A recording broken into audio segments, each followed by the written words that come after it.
ॐ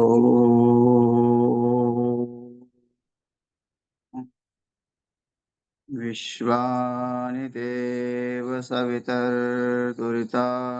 परासुव यद्भद्रं तन्न आसुव। ॐ शान्ति शान्ति शान्ति। वसुदेवसुतं देवं कंसचाणूर्यमर्दनं देवकी परमानंदम कृष्णं वंदे जगद्गुरुं। श्री सद्गुरुदेव भगवान की जय। प्रस्तुत श्रीमद् भगवद गीता का 13वां अध्याय और 14वां श्लोक चल रहा है। परमेश्वर के सगुण और निर्गुण स्वरूप का एकता का वर्णन इस श्लोक में करते हैं। भगवान सगुण रूप से तो भोगता है और निर्गुण रूप से भी भोगता है, लेकिन सगुण रूप में भी भोक्तात्व कर्तृत्वपन नहीं है और निर्गुण रूप में तो कर्तृत्वपन है ही नहीं। करते हुए करता ही नहीं तो कर्तृत्वपन भी नहीं है, लेकिन भोक्ता है। वो सूक्ष्म रूप से भोक्ता है। जैसे हम यज्ञ करते हैं तो इदम इंद्राय इदम नमः ओम अग्नये स्वाहा जब बोलते हैं तब वो सूक्ष्म रूप से भोक्ता है, लेकिन उसमें कर्तृत्वपन नहीं है। वो इंद्र को दे दिया, इंद्र नाम से दे दिया, अलग कर दिया उसको। वैसे वास्तविक में जो स्तुति है सब वेदों में ईश्वर की ही स्तुति है। जो इंद्र मंद्र चंद्र जितने भी देवताओं के नाम आए हैं वो सब परमात्मा के ही नाम है। उसी से ही है सब कुछ। लेकिन भगवान ने अपने ऊपर कर्तृत्वपन न रखते हुए ऐसी सृष्टि बनाई कि सबको अलग अलग दिख रहे हैं, सब अलग अलग कर रहे हैं, ऐसा सबको महसूस होता है।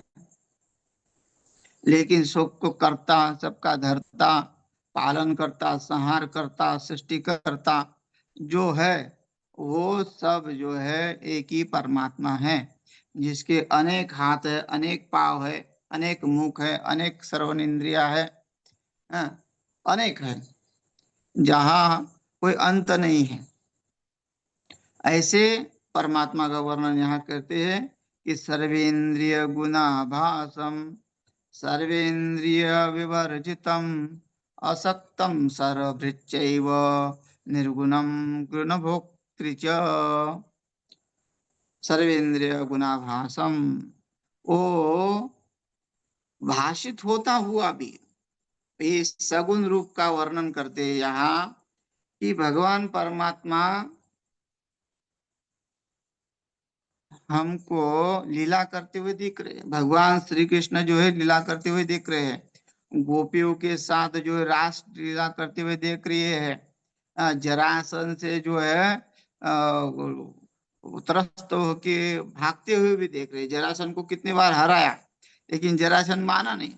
भगवान कहते हैं इस मूर्ख के मुंह क्यों लगना है, चलो भागो यहाँ से। इसलिए भगवान को एक रणछोड़ भी नाम दे दिया। देखो, सर्वेंद्रिय गुणाभासम, वो शरीर पूर्ण रूप है ना, वो भाषित हो रहा है, भागता हुआ दिख रहा है, लेकिन वो कहाँ भागता है? सर्वभूत अस्तित्व योमा, सर्वभूतों में स्थित है, वो कहाँ जाएगा आएगा? उसका जाना आवागमन जो है कहीं भी नहीं। कूटस्थम अचलम ध्रुवम, वो अचल है, वो कहीं भी जाता आता नहीं है, तो फिर भी वो भागता हुआ दिख रहा है। वो रोता हुआ दिखता है, वो बिखरता हुआ दिखता है, भाइयों के लिए तड़पता हुआ दिखता है। तो ये जो है ऐसा सर्वेंद्रिय गुना भाषम, वो सर्वे इंद्रियों के सहित। ऐसा नहीं कि कभी भगवान एक काना रूप में आ गए। काना मतलब एक आंख से एक आंख, एक आंख नहीं, नहीं, पूर्ण रूप से आ गए। बढ़िया सुंदर रूप धारण करके आ गए, सावला रूप धारण करके आ गए, और अपने मुख से जो बांसुरी बजा रहे हैं, गायों को चरा रहे हैं, अपने बुद्धि से जो है युद्ध का जो है संग वो कर रहे हैं, नियोजन कर रहे हैं। तो ये क्या है? भगवान इंद्रिय से थे, और इंद्रियों के जो गुण हैं उससे कार्य भी हो रहे। भगवान जो है रूप रस गंध स्पर्श का स्वाद भी ले रहे हैं। ऐसा नहीं है कि वे ये रूप एकदम वैराग्य धारण कर दिया, नहीं। भगवान ने इतने सुंदर जो है द्वारका बनाई है कि दूर दूर से लोग देखने आते थे, दूर दूर से। हाँ, जो अ, पांडवों का भी जो है जो महल बनाया था वो भगवान के कहने पे ही बनाया था। शेष महल था। तो ऐसे परमात्मा करते हुए भी, उनके इंद्रियों से कार्य दिखते हुए भी, और गुणाभासम जो उनकी जो विषय है उसको भोगते हुए भी अभोक्ता है। इसलिए वो कहते हैं सर्वेंद्रिय विवर्जितम। आपको खाली दिख रहे हैं कि परमात्मा लीला कर रहे हैं। हम्म, एक उंगलियों पे जो है भगवान ने जो गोवर्धन पर्वत उठाया, ऐसा दिख रहा है। और वो पूरे सृष्टि का भार उठाने वाला है। सदा धारम पृथ्वी द्यामुते माम कस्मै देवा हविषा भेम। वो सब पृथ्वी का आधार है, सबका आधार, पूरे ब्रह्मांड का आधार है। ऐसा होने के बाद भी वो सर्वेंद्रिय विवर्जितम है। वो यहाँ सर्वेंद्रिय विवर्जितम, सर्वेंद्रिय गुणाभासम, ये सर्वेंद्रिय गुणाभासम ये सगुण रूप का वर्णन, और सर्वेंद्रिय विवर्जितम ये निर्गुण रूप का वर्णन। और फिर कहते हैं दोनों में भी, वो दोनों में भी कार्य करता हुआ कैसा है वो, असक्तम सर्वभृत वो जो है अनासक्त है, आसक्ति रहित है। असक्तम का मतलब होता है आसक्ति रहित है। नहीं तो इतने बड़े बड़े कार्य हो रहे भगवान के हाथ से, उसको थोड़ा अभिमान होना चाहिए। जो भक्त उनकी पूजा करेगा वही अ, उसी का जो है लाभ करेंगे, और जो भक्त पूजा नहीं करता उसको तड़ पाएंगे, ऐसा है क्या? नहीं। वो सबके साथ बराबर है। क्यों? क्योंकि उनकी इंद्रिया जो है आसक्त नहीं है किसी में भी, कि वो ये मेरा कार्य कर रहा है और ये ना ये कार्य नहीं कर रहा है। तो ऐसा असक्तम भृत्य वो कहते सर्व भृत्य वो, या सबका धारण पोषण करने वाला है। सर्वभूतम, सर्वभूत चैव, भृत चैव का अर्थ है जो भृत, जो च का तो का च हो गया यहाँ। सर्वभूत च एव निर्गुणम गुण भोक्तु च। वो निर्गुण होता हुआ भी गुण से जो है भोगता नहीं है, निर्गुण है, गुणों को भोगने वाला ही है, ऐसा कहते हैं। गुण भक्ति च, निर्गुणम गुण भक्ति च, रूप रस गंध स्पर्श ये भी वो भोगता है, लेकिन उसमें कर्तृत्वपन नहीं है। सर्व रूप से परमात्मा की व्यापकता कथन करते हैं। बहिरंतश्च भूतानां, भूतानाम् अचरं चरमेव च सूक्ष्मत्वात् तद विज्ञेयं दूरस्थं चान्तिके च तत् बहि अंत च भूतानां। वो चराचर में, सब में, भूतों में भरा हुआ है, चर अचर, है ना। जितने भी हमारे भुवन है, 14 भुवन, हाँ, सतल वितल अतल पाताल जो है, जितने भी है, भू भू स्व महाजन तप सत्यम, ये जो 14 भुवन है, उस भुवन में जो है अंत और बाहर है,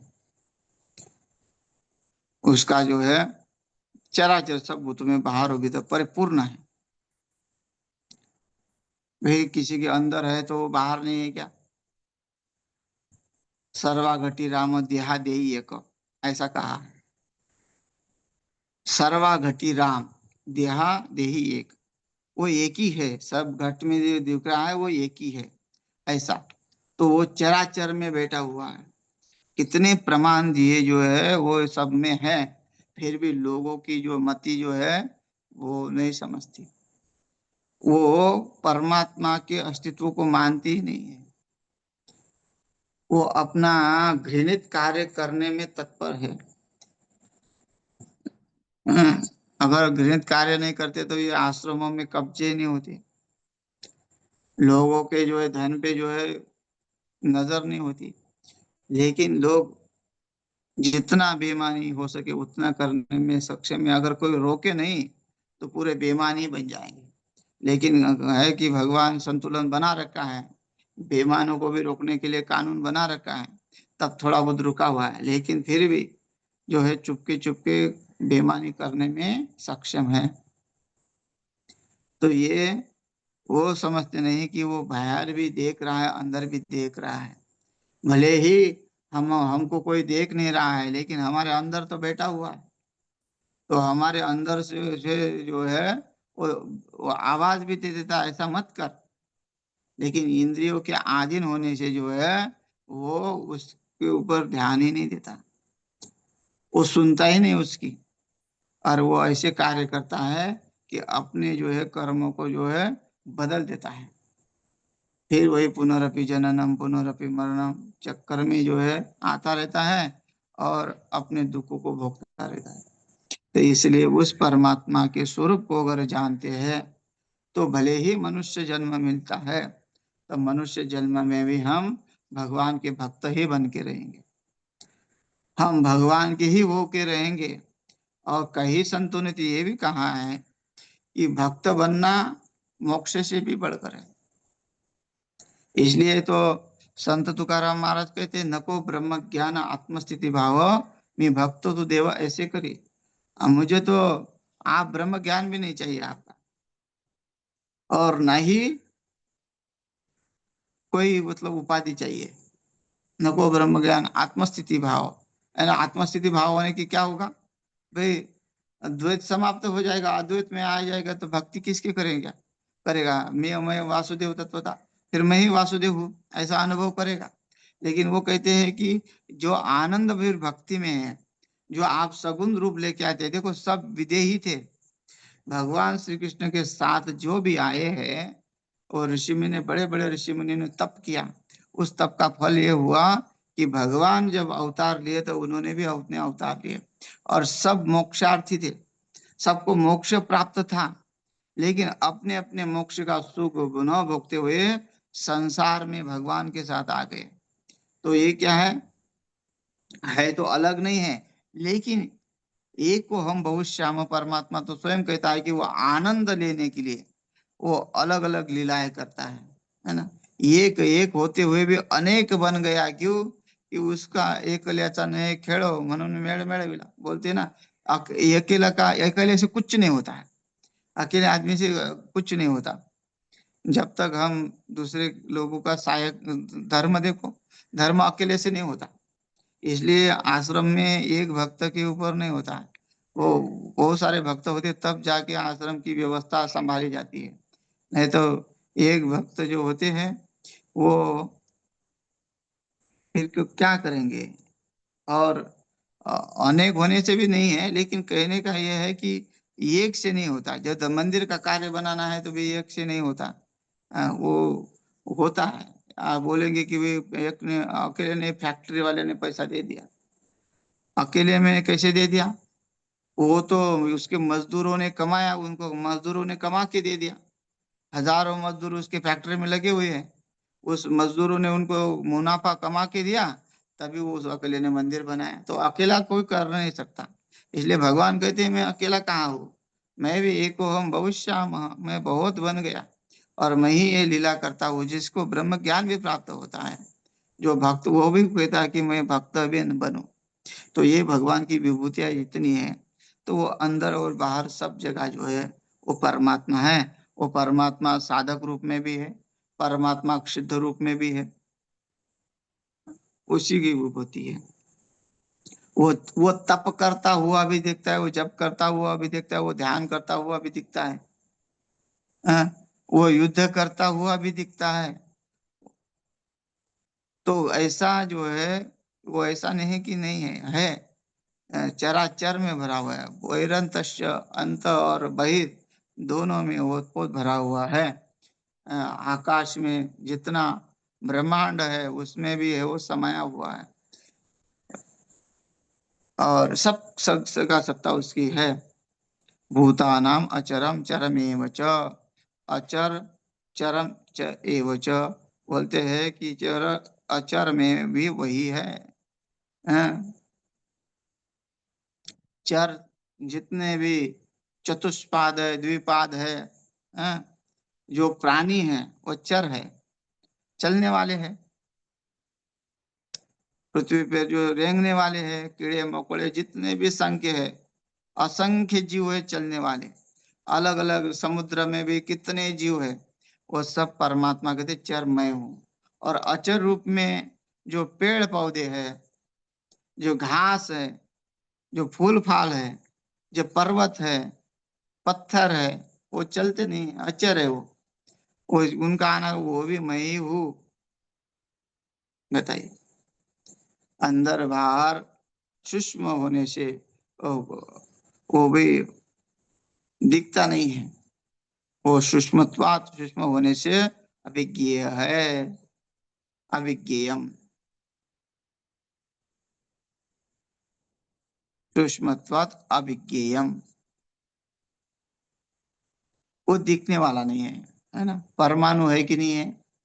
तो परमाणु के लिए जो हमको दूरबीन देखनी पड़ेगी, वैसे ज्ञान चक्षु उस परमात्मा को देखने के लिए पड़ेगा।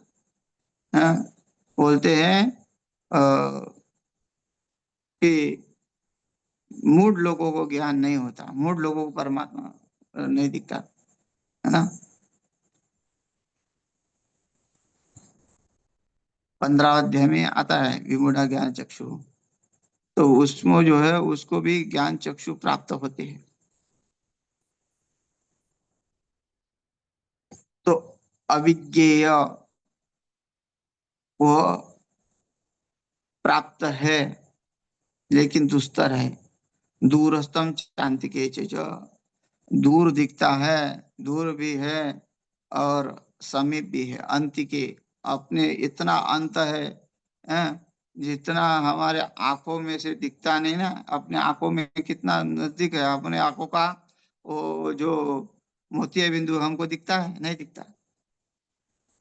हमारे आंखों में कई चित्र है, तो हमको नहीं दिखता वो चित्र, दूसरे को दिखेगा।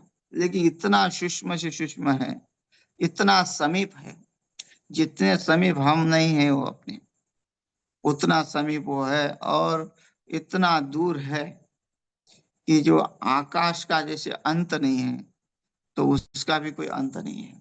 वो दूरस्थम, दूर भी स्थित तत् वही है।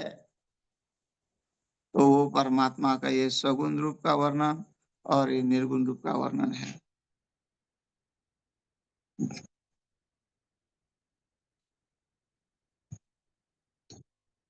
उसकी सत्ता जो है हर जगह स्थित है, सब प्राणियों पे स्थित है, सब प्राणी उसी के अनुसार चल रहे हैं। हाँ, मतलब चेतनता से कोई किसी को मार नहीं सकता। जो मार रहा है ना, कोई बोलते हैं हत्या हो रही है। कामाख्या में देखा तो बोलते हैं, कामाख्या में वहां लोग बोलते हैं कि वहां ये पाप नहीं होना चाहिए, जीवों को नहीं मारना चाहिए। तो देखिए, माता ने रोक रही उन लोगों को। उनका भी कहना हो तो हमको, अगर कई जन्मों में उसने पाप किया है, और लेकिन उसका जो है प्रार्थना रही होगी कि हमको तो माता के चरणों में ही मुक्ति चाहिए, चाहे हम बकरे के रूप में आए, लेकिन माता के चरणों में हमको मुक्ति चाहिए। तो वही वहां उसकी बलि चढ़ जाती है। फिर तो माता ये कार्य को, जहाँ देवताओं को, जो देवताओं के पास में ऐसा घृणित कार्य कौन कर सकता है। हाँ, लेकिन वो उसका वरदान है। बकरे वहां कटते हैं जो कामाख्या में, तो क्या है वो वो उसी का ही डिमांड है। जो पर जो इच्छा है उसकी, वही वहां पूर्ण होती है। तो ऐसे ऐसा कोई किसी को दुख नहीं देता है, उसके प्रारब्ध के अनुसार होता है। जैसा प्रारब्ध होगा उसी अनुसार उसको जो है भोगना पड़ता है। तो यहाँ वो कर्तृत्व अभिमान न करते हुए भी वो करता है। अ, फल को जो है अपने कर्म के फल को वो भोग देने वाला है, लेकिन वो कर्म के फल से लिप्त नहीं है कि मैंने किया है करके, है ना। सबको दंडाधिकारी देने के लिए है, तैयार है। कोई पाप से बच नहीं सकता, कोई पुण्य से बच नहीं सकता। सूक्ष्म से शून्य सूक्ष्म जो पुण्य उस जिसका जो होता है वो भी उसके खाते में जमा होता है, और सूक्ष्म से सूक्ष्म पाप जो होता है वो भी उसके खाते में जमा होता है। पाप जो है आदमी विचारों से करता है वो भी उसके खाते में जमा होता है, काया से करता है, शरीर से करता है वो भी उसके खाते में जमा होता है। तो ये सब उसका जो है, क्योंकि वो सब में भरा हुआ है, दूर से दूर, अंत से अंत, बहिरंत, भूतानाम चर अचर में चर में वच है, सूक्ष्मत्वात्, वो सूक्ष्म से सूक्ष्म है और बड़ा से बड़ा है। पर्वत, भगवान कहते हैं कि मैं हिमालय हूँ, भगवान की विभूति हिमालय है। और सूक्ष्म से सूक्ष्म जो परमाणु है, अणु है, रेणु है ना। इसलिए तो बोलते अणु रेणु थोकड़ा तुका आकाश है एवढा। बोलते हैं कि परमात्मा कैसा है कि अणु रेणु से भी भरा हुआ है और आकाश में भी वो भरा हुआ है, इतना जो उसका जो स्वरूप है। यहाँ उत्पत्ति पालन संहार करने वाले परमात्मा के सर्वव्यापी स्वरूप का कथन आप करते हैं। अविभक्तं च भूतेषु विभक्तमेव च स्थितं, भूतभर्तृ च तद्ज्ञेयं ग्रसिष्णु प्रभविष्णु च। अविभक्तम, वो विभाग रहित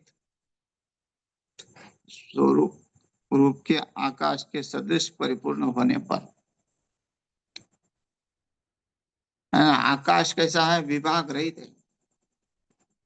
ऐसा है कि भारत का जो आकाश है, फिर उसके बाद आकाश की बाउंड्री बनी हुई है। जैसे समुद्र है नीचे, समुद्र में हर देश की बाउंड्री बनी हुई है, बॉर्डर है वहां, हर देश की बॉर्डर।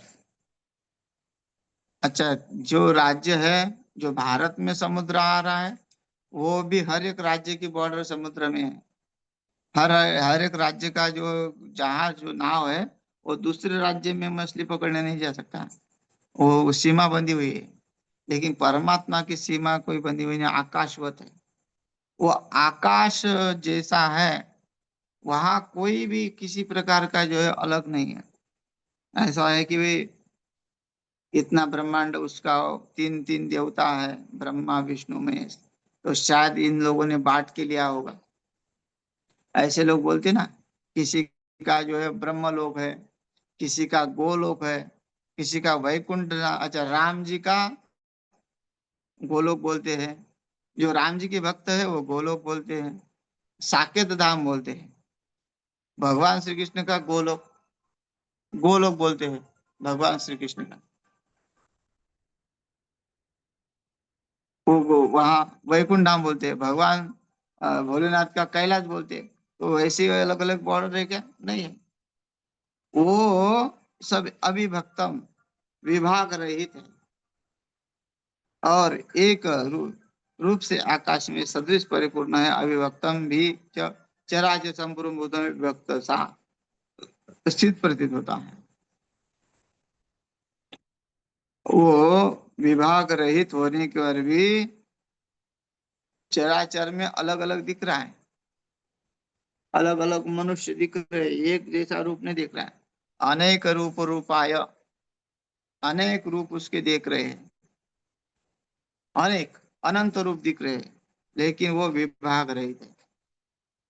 भले उसने अवतार दिए है ना, उसी समय देखो परशुराम जी का अवतार है, उसी समय जो है राम जी का अवतार है, एक ही समय में है। तो यहाँ दो दो अवतार कैसे वो विभाग रहित दिखता है? विभाग रहित है अलग अलग चराचर संपूर्ण भूतों में विभक्त, विभक्त दिख रहा है। वही शत्रु बना है, वही मित्र बना हुआ है। युद्ध भी वही कर रहा है, मार भी वही रहा है, मर भी वही रहा है। तो ऐसा स्थित प्रतीत होता है वह ज्ञेयम भूत भर्ती, ज्ञेयम भूत भर्ती च तद ज्ञेयम भूत भर्ती च, वो जानने योग्य परमात्मा, तथा वो जानने योग्य परमात्मा क्या है? विष्णु रूप से भूतों को धारण पोषण करने वाला है। विष्णु रूप से भगवान विष्णु का काम है पोषण कराना, ये पालना उनका काम है, वो माता है। इसलिए भगवान श्री कृष्ण ने कहा है, त्वमेव माता च पिता त्वमेव, त्वमेव बंधु च सखा त्वमेव, त्वमेव विद्या द्रविणम त्वमेव, त्वमेव सर्व मम देव देवा। ये सब जो कार्य है वो परमात्मा के द्वारा हो रहे, पालन पोषण के, विद्या प्राप्त करने के, जो आरोग्य ठीक ठाक करने के, ये जो कार्य है वो परमात्मा भगवान विष्णु के कार्य है। हाँ, यहाँ सत्व रज और तम में जो है प्रवृत्त करते हैं उसमें। और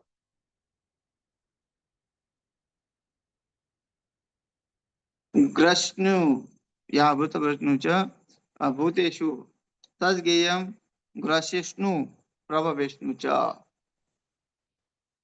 जो ग्रसिष्णु कहते हैं भगवान भोलेनाथ को, वो रुद्र रूप से संहार करने वाला है। ग्रास, ग्रसिष्णु का मतलब है ग्रहण करना या वो भक्षण करना। काल है, भक्षण करने वाला का काल है। काल, काले नहीं आता वही में आता। काल हमको ग्रास कर रहा है, हमको दिन भोग रहे हैं, हमको दिन निगल रहे हैं, और हम अपना जो है बर्थडे मना रहे हैं, हम अपना जन्मदिन मना रहे हैं। कालो नहीं आता वह में वही आता। काल हमको, हमने काल को परास्त नहीं किया, हमने काल को जो है भोगा नहीं है कि भाई हम 50 साल के हो गए हैं तो हमने इतने साल में भोगा नहीं। उतने साल आपको निगल गया वो काल। रुद्र रूप जो काल है वो आपको निगल गया, इसलिए रुद्र रूप से संहार करने वाला था वो। ग्रसिष्णु यहाँ उस भगवान का ऐसा उन्होंने नाम दिया। जैसे यहाँ किसी भी देवताओं का नाम नहीं दिया इस श्लोक में। अविभक्तम च भूतेषु विभक्तमेव च स्थितम भूत भर्तु च तज्ज्ञेयम ग्रसिष्णु प्रभ विष्णु च। तज्ज्ञेयम मतलब तज्ज्ञेयम कौन है? वो परमात्मा जानने योग्य है। भगवान विष्णु जानने योग्य है कि वो हमारा धारण पोषण क्यों जानने योग्य है? क्योंकि भाई हमको सहायता कौन कर रहा है तो हमको जानना पड़ेगा ना। हमको किसी का पैसा आया है बैंक में, तो हमको उसकी खबर रखनी पड़ेगी कि हमको पैसा किसने दिया। भले ही वो गुप्त दान कर रहा है, लेकिन पता तो होना चाहिए कि भाई इस व्यक्ति ने हमको दिया है पैसा, इस व्यक्ति के ऋण है हमारे ऊपर। तो ऐसा हमारे ऊपर जो परमात्मा के ऋण है, तो हमको उसके बारे में जानना पड़ेगा, वो कैसा है, उसकी स्थिति कैसी है, वो कैसे प्राप्त होता है, वो अगर है तो कैसा दिखता है, उसके स्वरूप का वर्णन है ना। कैसा कैसा दिखता है वो अलग अलग वर्णन है। कई बोलते हैं शांताकारं भुजगशयनं पद्मनाभं सुरेशम विश्वाधारं गगन सदृशम मेघ वर्णम शिवांगम। ये उसके स्वरूप का वर्णन हुआ। सशंक चक्रम सकिरीट कुंडलम सफेद वस्त्रम सशीरुक्षणम, ये उसके रूप का वर्णन हो रहा है ना। वंशी विभूषित करा, उसके गुणों का वर्णन हो रहा है। तो ये जो है ये सब वो जानने योग्य है। हम उसको जानते न जानेंगे नहीं तो उसमें प्रीति कैसी होगी? बिना प्रतीति न होए प्रीति। अगर जब तक उसकी प्रतीति नहीं होती, उस परमात्मा की अनुभूति नहीं होती है, तो उसमें प्रेम नहीं बढ़ेगा। तो हमको ये महसूस होना चाहिए, ये प्रतीति होना चाहिए कि वो परमात्मा हमको चला रहा है, इसलिए वो तज्ज्ञेयम, वो ज्ञान योग्य है। और ग्रसिष्णु, वो जो रुद्र है वो ग्रसिष्णु है, वो ग्रहण करने वाला है, ग्राह्य है। वो सेवन करने वाला है, वो हमारे आयु को समाप्त करने वाला है। उसने निर्धारित किए है, परमात्मा ने कहा कि मैं तो पालन पोषण कर रहा हूं, लेकिन मैं कब तक पालन पोषण कर रहूंगा, कब तक करूंगा पालन पोषण। ब्रह्मा जी ने तो उत्पत्ति कर रखी है, और मैं पालन पोषण कब तक करूंगा। इसलिए भगवान शिव जी के जो है कहते हैं कि कोई बात नहीं, उसके अंत मैं कर दूंगा। इसलिए भगवान भोलेनाथ अंत रूप में है हमारे। ये हम जो है सब, उत्पत्ति तो हमारी विष्णु से है, लेकिन लय हमारा जो है रुद्र में है। तो हम हो गए रुद्र, रुद्र हो गए तो हम कैलाशवासी हो गए, तो भोले बाबा में समाहित होने वाले हैं। तो ये सब एक ही है, रुद्र जो महादेव है, इसलिए उनका नाम महादेव है। सबका जो सबसे बड़ा जो है महादेव, वो रूप शिव रूप में है। तो महारूप रुद्र, और प्रभु विष्णु च, और ब्रह्मा रूप में सबको उत्पन्न करने वाला है। तो उत्पत्ति उत्पत्ति पालन और लय संहार, ये तीनों में अविभक्तम च भूतेषु, वो अलग अलग दिख रहा है। वो क्या कर रहा है, विभाग रहित दिख रहा है। ब्रह्मा अलग दिख रहा है हमको, विष्णु अलग दिख रहा है हमको, रुद्र अलग दिख रहा है हमको, चंद्र अलग दिख रहा है, महेंद्र इंद्र अलग दिख रहा है हमको, बृहस्पति अलग दिख रहा है, और अलग अलग सब दिख रहे हैं। अविभक्तम च भूतेषु विभक्तम मेव च स्थितम, वो विभक्त है, वो अलग अलग दिखता है, लेकिन अविभक्त है, विभाग रहित है, एक ही है। एक वो ही ज्यादा, सब तीनों तीन प्रकार का हो गया।